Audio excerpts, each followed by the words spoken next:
Hi everyone, welcome back to another video from Wake&Tech. Today in this video, I'm going to be guiding you through how to add a payment method on Steam application using your mobile device.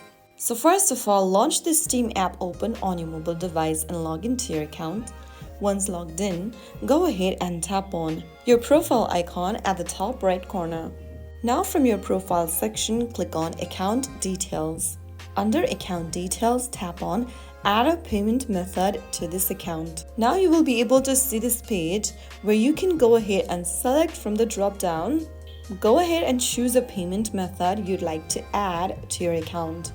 You can choose from Visa, MasterCard, American Express, Discover, JCB, etc.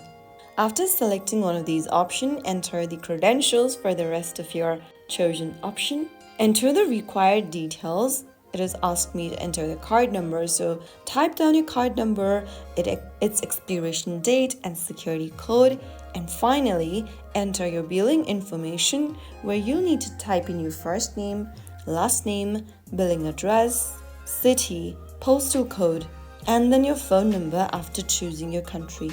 Finally, click on Continue, and after doing so, you can set the payment method as your default for future purchases. And that's how you can easily add a payment method to your Steam account using the mobile app. Now you're all set to make purchases on the go. If you found the video helpful, don't forget to like, share, and subscribe to the channel and hit the bell icon so that you'll never miss out another upcoming upload. I will be back again in the next video. Thank you for watching.